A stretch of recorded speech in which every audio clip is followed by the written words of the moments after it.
الحمدللہ رب العالمین والصلاة والسلام علی سید الانبیاء والمرسلین اما بعد فاعوذ باللہ من الشیطان الرجیم بسم اللہ الرحمن الرحیم الصلاة والسلام علیک یا رسول اللہ وعلی آلک وصحابک یا حبیب اللہ الصلاة والسلام علیک یا رحمتا للعالمین وعلی آلک وصحابک یا خاتم النبیین۔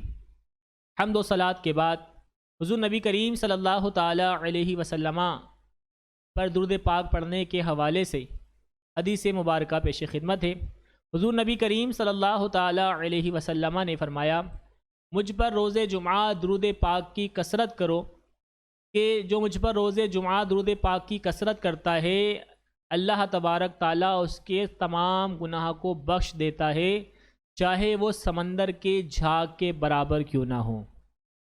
روز جمعہ خصوصیت کے ساتھ درود پاک پڑھنے کی ترغیب دی گئی ہے۔ آئیے اصول برکت کے لیے ایک مرتبہ درود پاک پڑھ لیتے ہیں۔ صلو علی الحبیب بقلبک یطیب صلی اللہ تعالی علی محمد۔ علماء کرام، سادات عظام اور شان اسلام چینل کے ناظرین کرام، آج میں آپ کے سامنے بہت ہی اہم موضوع لے کر آیا ہوں۔ حضور نبی کریم صلی اللہ تعالی علیہ وسلم نے فرمایا، اللہ پاک فرشتوں کے سامنے اپنے بندوں پر فخر فرماتا ہے جو لوگوں کو کھانا کھلاتے ہیں۔ کون سے لوگ؟ جو لوگوں کو کھانا کھلاتے ہیں، اللہ تعالیٰ اپنے فرشتوں کے سامنے ان بندوں پر جو ہے فخر فرماتا ہے۔ اسی طرح حدیث پاک میں فرمایا گیا، نبی کریم صلی اللہ تعالی علیہ وسلم نے فرمایا، جس نے کسی بھوکے مومن کو پیٹ بھر کے کھانا کھلایا تو اللہ عز و جل اسے جنت کے دروازوں میں سے ایک دروازے سے داخل فرمائے گا جس سے اسی جیسے لوگ داخل ہوں گے۔ یعنی جنت میں ایک مخصوص دروازہ ہے، اس مخصوص دروازے سے وہی لوگ داخل ہوں گے جو بھوکے کو پیٹ بھر کر کھانا کھلاتے ہوں گے۔ کسی مسلمان بھوکے کو پیٹ بھر کر کھانا کھلانے والا جنت میں اس عظیم الشان طریقے سے، شاندار طریقے سے داخل کیا جائے گا کہ اس کے لیے الگ سے ایک دروازہ معین ہے کہ جو بھوکوں کو کھانا کھلانے والے ہوں گے وہ اسی دروازے سے جنت میں داخل کیے جائیں گے۔ ہو سکتا ہے کہ اب ذہن میں بات آ رہی ہو کہ ہم تو کھانا کھلاتے ہیں، ہم تو فلاں صدقہ و خیرات کرتے ہیں، ہم تو اتنا اتنا دیتے ہیں۔ یقیناً ہمارے یہاں کھانا کھلانے کا رواج ضرور ہے، ہم کھانا کھلاتے بھی ہیں، لوگوں کو دیتے بھی ہیں، لیکن اس کے لیے ہم نے اپنے لیے اپنے حساب سے ہم نے دن، وقت اور سال مقرر کیے ہوئے ہوتے ہیں۔ کوئی اپنے مرحوم کے سال ثواب کے لیے ہی کھانا کھلاتا ہے کہ سال میں برسی آئے گی تو ہی کھانا کھلائیں گے۔ اسی طریقے سے جو امیر حضرات ہوتے ہیں، جو کاروباری حضرات ہوتے ہیں، انہوں نے ایک دن بانا ہوتا ہے کہ ہم فلاں دن کھانا کھلائیں گے۔ یاد رکھیے کہ اس میں یقیناً ثواب کا کام یقیناً اس میں ہے، لیکن ہمیں سوچنا چاہیے کہ بھوکا ہمارے کھانے کے لیے سال بھر بیٹھا رہے گا؟ بھوکا کھانا کھانے کے لیے ہمارے ہفتے آنے کا انتظار کرے گا یا ہمارے دن اور وقت کا انتظار کرے گا؟ میرے آنکھوں دیکھی ایک بات ہے، ایک مثال، ایک واقعہ ہے، میں آپ کے سامنے پیش کرتا ہوں۔ ہمارے ساتھ ایک طالب علم جو ہمارے ساتھ پڑھتے تھے، اچانک انہوں نے جو ہے وہ مدرسہ یعنی جامعہ آنا چھوڑ دیا۔ تفتیش کی گئی، معلومات لی گئی کہ کیوں نہیں آ رہے، تو پتہ لگا کہ بھئی ان کے والد صاحب جو کہ اکیلے ہی کفیل تھے اس گھرانے کے، وہ بیمار ہو گئے ہیں، تو وہ ان کی کفالت کے لیے، ان کی دیکھ بھال کے لیے بڑے بیٹے کی حاجت تھی، تو انہوں نے اپنی پڑھائی کو ترک کر کے اپنے والد کی خدمت اور اپنے گھر والوں کی کفالت کا ذمہ لے لیا ہے۔ بہرحال کچھ عرصے بعد اطلاع آئی کہ ان کے والد صاحب کا انتقال ہو گیا۔ ہم مزاد پرسی کے لیے اور ان کے غم میں شریک ہونے کے لیے ان کے گھر پہ پہنچے تو معلوم ہوا کہ والد صاحب کا تو انتقال 2 دن پہلے ہو چکا ہے، لیکن اب حالت یہ ہے کہ بیٹا بیمار ہو چکا ہے۔ جب ہم گھر پہ گئے تو وہ صاحب جو ہمارے ساتھ پڑھنے والے تھے وہ بستر پہ لیٹے ہوئے تھے۔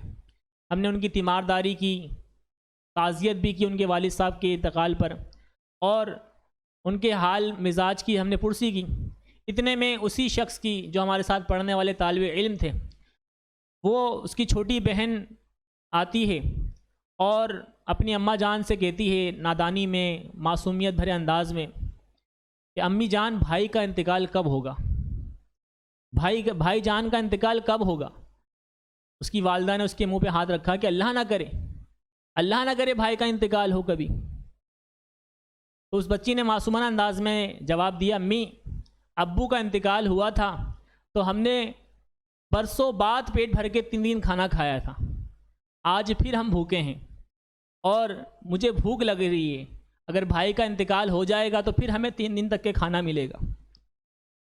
ناظرین کرام، ایسے سینکڑوں واقعات ہوتے ہوں گے۔ یہ تو میں نے ایک واقعہ جو چند سالوں پہلے میرے ساتھ میرے آنکھوں کے سامنے ہوا، کہ ہم اسی گھر میں کھانا بھجوائیں گے جس گھر میں میت ہو جائے گی، ہم اسی گھر میں کھانا دیں گے کہ جہاں پر وہ اپنی ضمیر کو مار کر ہم سے دست اندازی کرے گا، جب ہم سے ہمارے سامنے اپنے ہاتھ پھیلائے گا پھر ہم اسے کھانا دیں گے۔ تو یاد رکھیے کہ کھانا کھلانا بڑا ہی ثواب کا کام ہے، یہ بہت ہی عظیم الشان عبادت ہے، اور اس پر ہمیں سستی لاپرواہی نہیں کرنی چاہیے۔ اور ہر بندہ، میں یہ نہیں کہہ رہا ہوں کہ صرف امیر حضرات ہی کھانا کھلائیں، بلکہ ہر طبقے کا، مڈل کلاس سے لے کر اپر کلاس، بلکہ جو دہاڑی دھار طبقہ بھی ہے نا، وہ بھی اپنے استطاعت کے مطابق غریبوں میں ایک غریب کو ہی کھانا کھلائے، لیکن کھانا کھلائے۔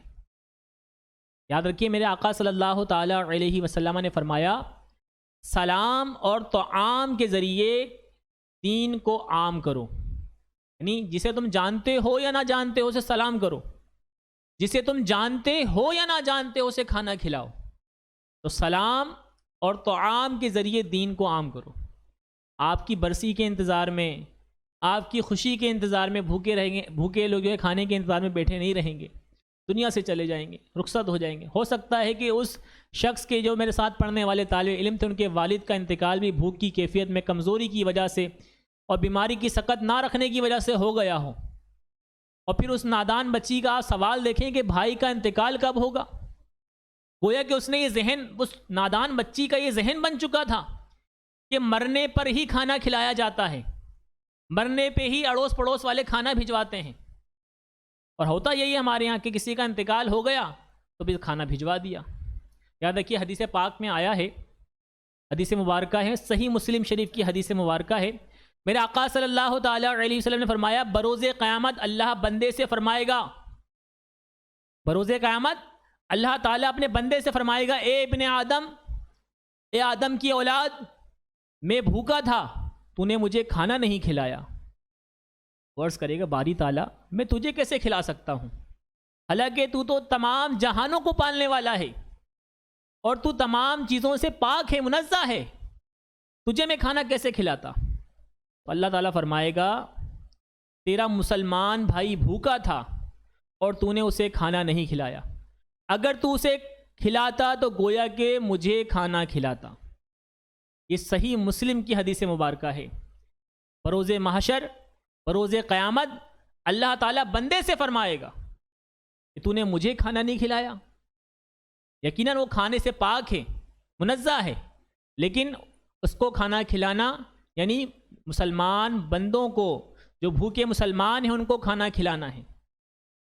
تو آئیے آج سے عہد کرتے ہیں کہ ہم اپنے قریب کے اپنے رشتہ داروں میں، اپنے عزیز و اقارب میں سب سے پہلے تلاش کریں، اگر آپ کو ذرا سا بھی محسوس ہو کہ اس گھر میں کھانے کی کچھ تنگی ہے، کچھ کمی ہے، تو وہاں اپنی ذات سے بھلے ایک روٹی پیش کریں، لیکن پیش کریں، آپ عزت کے ساتھ دے کر آئیں ان کے گھر میں، انہیں بلا کے مت دیں، ان کے گھر جا کے دے کر آئیں۔